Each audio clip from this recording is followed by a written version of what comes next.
Israel Hamas जंग के बीच एक इजरायली महिला ने खुलासा किया है कि एक हमास का लड़का उससे शादी करना चाहता था।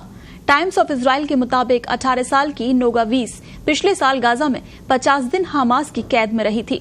बाद में उसे एक समझौते के तहत रिहा कर दिया गया था।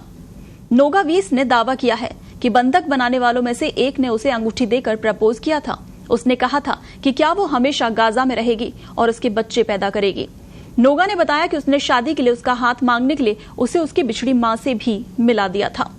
द टाइम्स ऑफ इजराइल ने नोगा के हवाले से बताया कि उसने एक इंटरव्यू के दौरान इस घटना का जिक्र किया था। उसने कहा था, मुझे कैद में 14 दिन बीत चुके थे जब उसने मुझे एक अंगूठी दी और कहा सभी को रिहा कर दिया जाएगा, लेकिन तुम यहाँ मेरे साथ रहोगी और मेरे बच्चों को जन्म दोगी। जब नोगा से पूछा गया कि उसने प्रपोजल पर किस तरह का जवाब दिया तो उसने कहा कि मैंने हंसने का नाटक किया ताकि वो मेरे सिर पर गोली ना मार दे। उन्होंने आगे बताया कि नोगा ने शुरू में शांति से प्रपोजल को रिजेक्ट करने की कोशिश की थी, हालांकि जब बात नहीं बनी तो वो उस पर चिल्लाई। 7 अक्टूबर को जब हमास ने इजराइल पर आक्रमण किया तो नोगा के पिता 56 वर्षीय इलान अपने क्षेत्र किबुत्ज बेरी में सुबह इमरजेंसी स्क्वाड में शामिल होने के लिए निकले। हालांकि वो कभी वापस नहीं लौटे।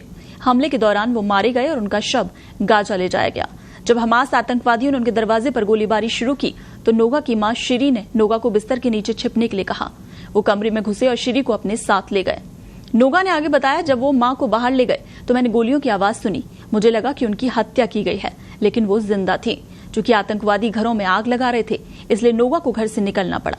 छिपने की उसकी कोशिशों के बावजूद आखिरकार उसे बंधक बना लिया था। नोगा ने बताया, लगभग 40 आतंकवादियों ने मुझे क्लाशनकोव से घेर लिया। उन्होंने मेरे हाथ मेरी पीठ के पीछे बांध दिए। जब वो मुझे ले जा रहे थे तो मैंने किबुत्ज में उन लोगों के शव देखे जिन्हें मैं जानती थी। कुछ मिनट के बाद उन्होंने मुझे एक कार में बिठाया और चल पड़े। कैद के दौरान मुझे अलग अलग घरों में रखा गया। जब भी मुझे एक स्थान से दूसरे स्थान पर शिफ्ट किया जाता था तो इसे हिजाब पहनने के लिए मजबूर किया जाता था और किडनैपर्स का हाथ पकड़ने को कहा जाता था ताकि लोगों को ये लगे कि वो शादीशुदा हैं।